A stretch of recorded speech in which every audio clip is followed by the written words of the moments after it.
Bonsoir à tous, bienvenue dans cette nouvelle édition des coulisses de l'événement. On ne le sait pas vraiment, mais chaque nuit, des centaines de réfugiés, souvent clandestins, traversent la Suisse par train en quête de l'Eldorado européen. Il arrive parfois que le voyage se passe mal. En été dernier, une jeune femme syrienne enceinte a perdu son bébé à Brigue après des heures de souffrance et sans que personne ne lui porte secours.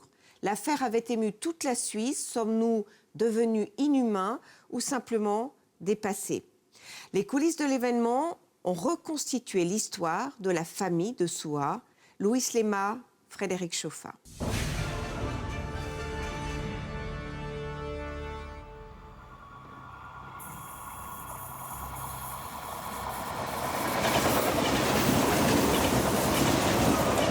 Ce 3 juillet 2014, comme chaque nuit, le train qui relie Milan à Paris traverse la Suisse.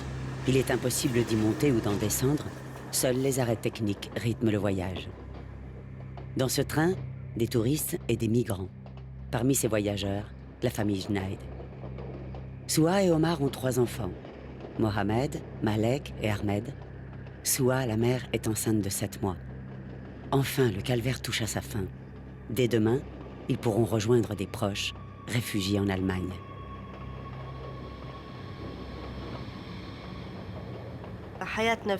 Notre vie à Alep était belle.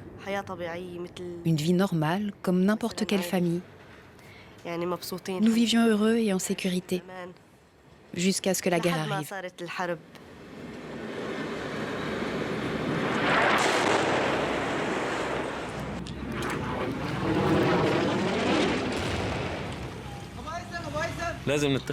On devait décider si on restait attendre la mort sur place ou partir pour un endroit plus sûr.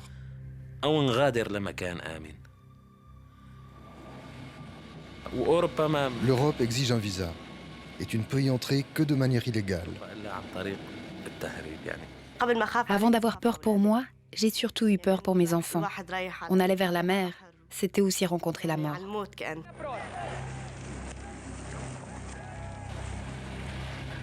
Voilà 3 ans qu'ils tentent de survivre, en Syrie, puis en Libye, puis en affrontant la mer. Si on réussit à aller en Europe, on pourra avoir un avenir. Nos enfants auront une vie digne.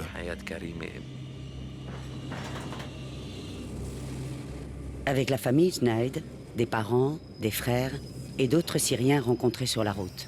En tout, ils sont 36 et ils occupent presque la moitié de la voiture 83, celle que le personnel du train appelle le ghetto. Le Milan-Paris est un train direct, mais en réalité, il ne cesse de s'arrêter. Domodossola, Brigue, Lausanne, Vallorbe, Frasnes. Halte technique, changement de locomotive, mais aussi des gardes frontières qui n'en finissent plus de monter et de descendre. Omar et Souha n'en savent rien, mais si ce train est celui de l'espoir pour des milliers de migrants, c'est aussi celui où les plus malchanceux voient leurs rêves se fracasser. Dès qu'on est arrivé à la frontière franco-suisse, la police est montée. Elle a frappé aux portes alors que les enfants dormaient. Il devait être à peu près 5h30 du matin.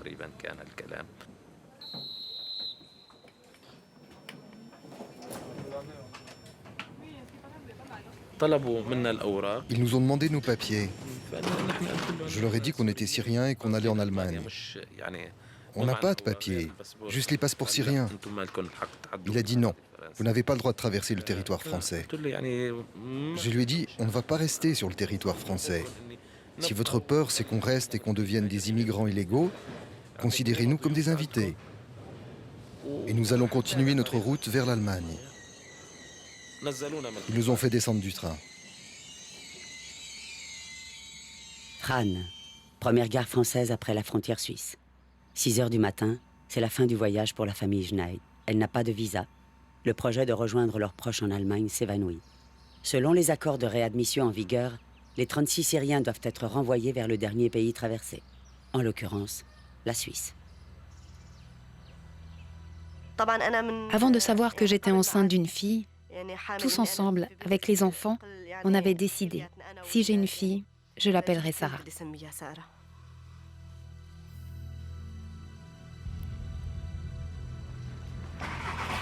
Apparemment, les douaniers étaient prévenus.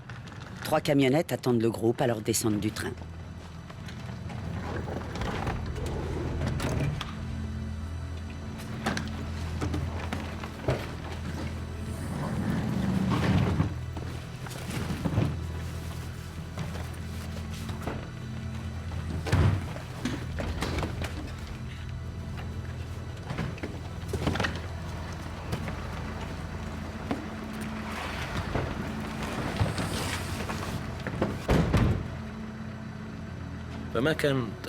Je n'aurais jamais cru qu'un jour, que mon père, âgé de 85 ans, se fasse malmener par un policier français et soit jeté dans une voiture.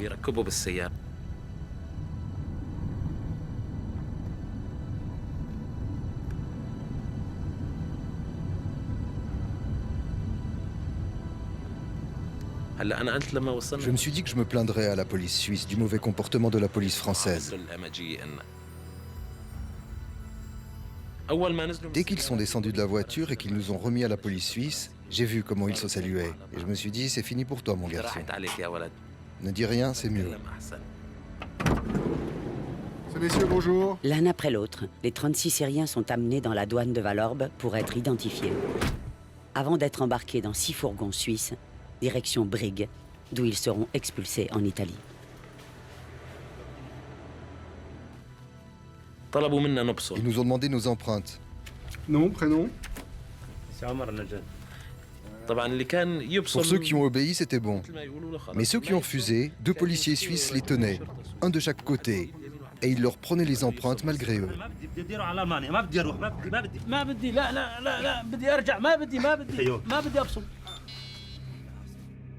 Oui, pour les gardes frontières, il y a certains problèmes qui peuvent se produire. Par exemple, quand ils doivent prendre des empreintes des réfugiés, il y en a qui n'aiment pas, et puis là, il faut les motiver, qui donnent leurs empreintes.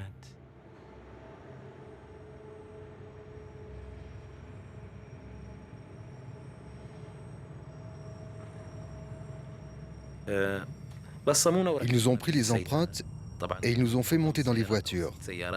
Il y avait 5 ou 6 fourgons, ceux qui ont des grillages à l'intérieur et une paroi qui sépare le chauffeur des passagers. Le petit Ahmed, 2 ans, est pris de diarrhée et d'une forte fièvre. Il vomit. Des signes suffisamment alarmants pour que plus tard, les médecins italiens décident de le garder en observation à l'hôpital. J'ai essayé de parler avec la police suisse pour qu'ils s'arrêtent, parce que mon fils allait mal.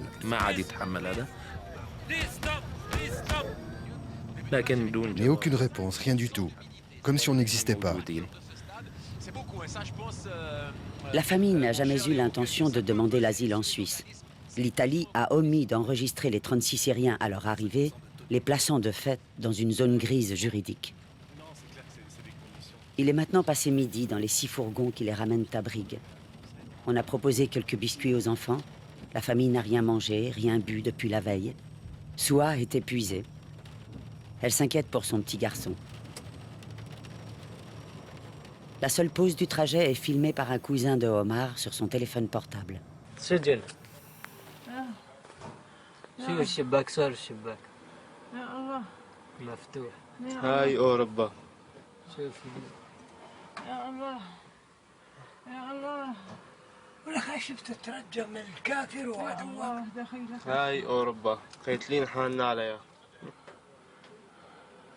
عم نحط آلاف يوروهات لو الخرجيات اللي صرفناها شايفين سيارة السجن كان صار كلف سيارة السجن خلاص سكر فوق موجود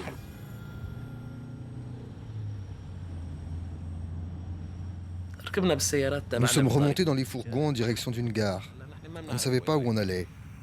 Ils nous ont embarqués, on est repartis.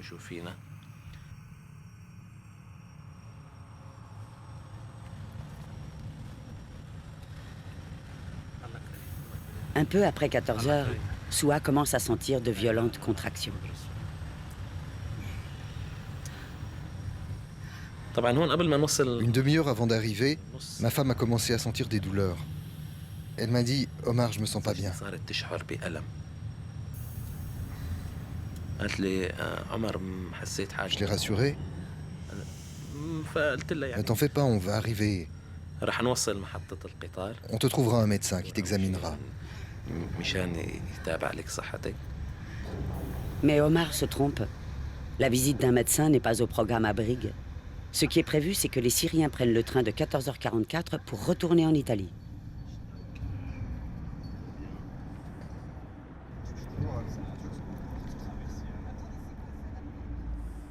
Le trajet en fourgon aura duré 2h30.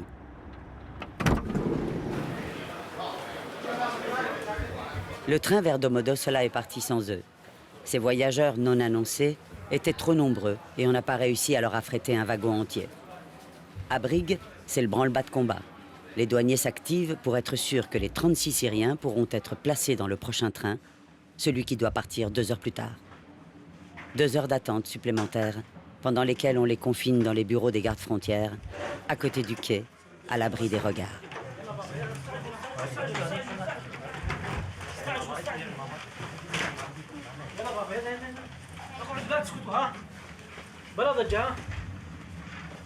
بطني وجعني كثير.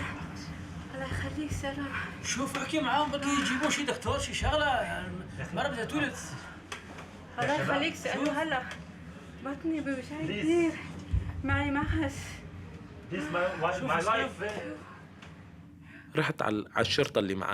Je suis allé vers le policier qui était dans la pièce. Je lui ai dit, c'est urgent. Il me faut un docteur ou une ambulance.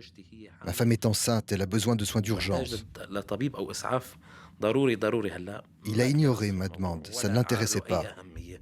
Il m'a dit, il faut qu'on voie le chef.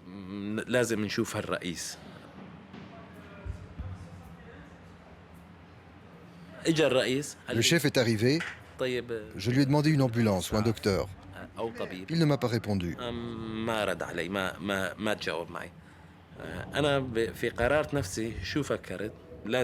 J'ai donc pensé qu'en tant qu'étranger, je devais prendre en charge les frais. Je lui ai dit, j'ai de l'argent. Il m'a ignoré.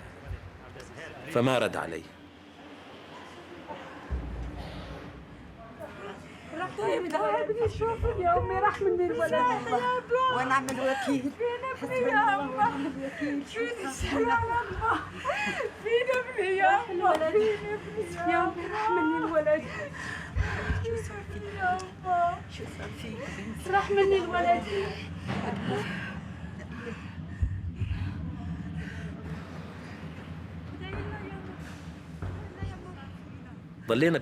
Nous sommes restés dans cette gare 2h30 ou 3h. Je ne sais plus exactement.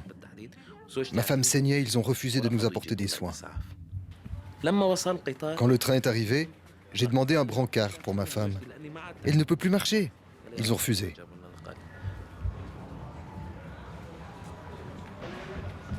Les appels à l'aide répétés de Omar et de son frère n'ont abouti à rien. Pas plus que la proposition de payer de leur poche un médecin ou une ambulance. Le train de 16h44 les attend pour Domodossola.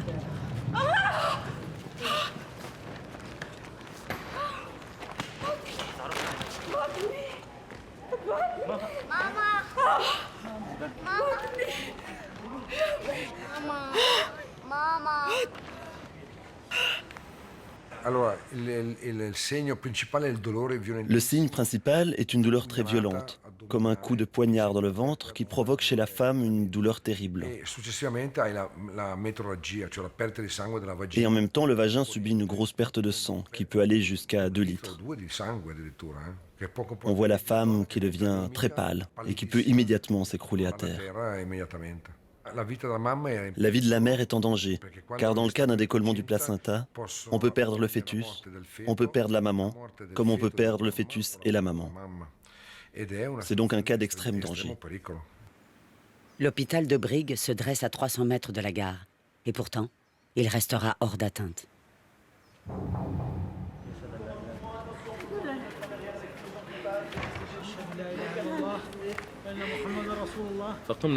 Avec l'aide de mon frère, nous avons porté ma femme jusqu'à l'intérieur du train.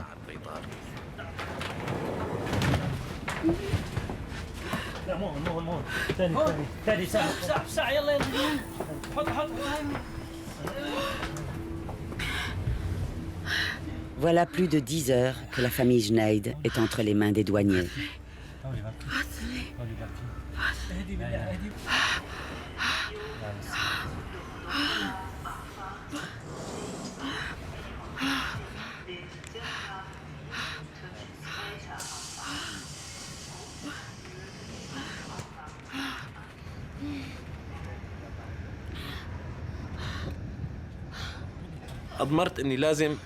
J'ai décidé de réagir à tout cela. J'ai filmé la gare et j'ai filmé l'homme qui m'a refusé les soins. Quand j'ai pris ces photos, la police m'a vu.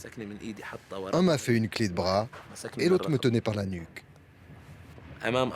Devant mes enfants et ma femme souffrante, ils m'ont immobilisé jusqu'à ce que j'efface les photos.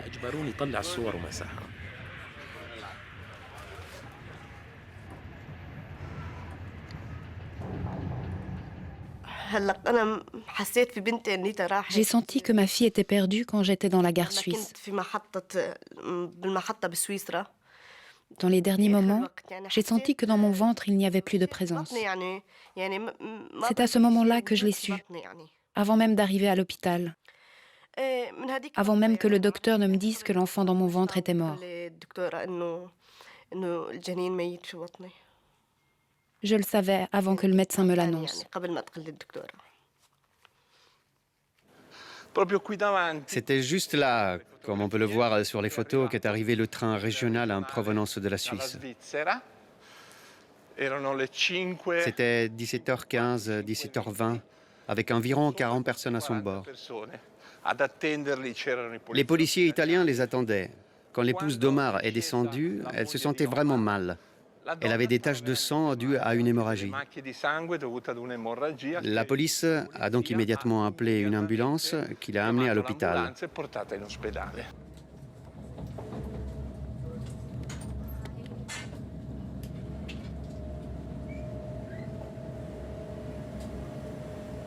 À l'heure qu'il est, de l'autre côté du Simplon, les gardes frontières suisses ont le sentiment qu'ils n'ont rien à se reprocher. Au contraire, on nous a confié que lors de leur réunion interne de fin de journée, ils se seraient félicités d'avoir bien maîtrisé la situation. La veille, au milieu de la nuit, le train des 36 Syriens passait par Domodossola. Les délais ont été respectés et, moins de 24 heures plus tard, les voici en Italie, de retour à la case départ. Mais à quel prix ?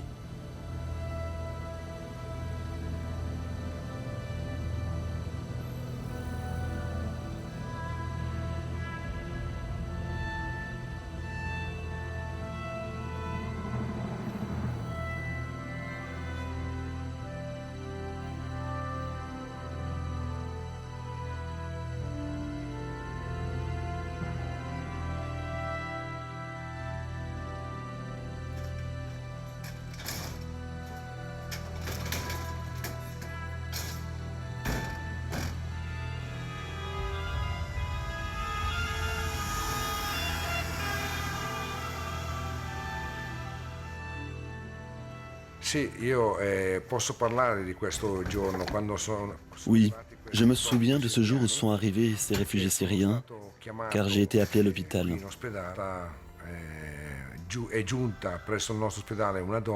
J'ai été appelé parce qu'une femme qui avait un fœtus mort dans son ventre était arrivée à l'hôpital.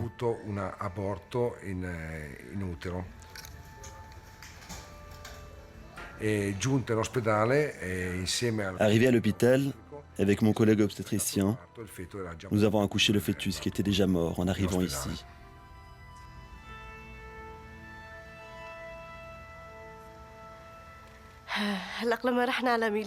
Quand nous sommes arrivés à Milan,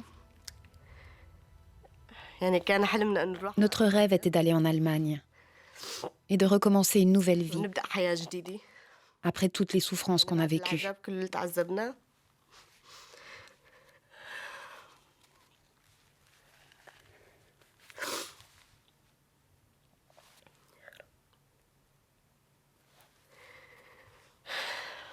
Ce qui m'est arrivé, je n'imaginais pas que cela se produirait dans un pays moderne et démocratique.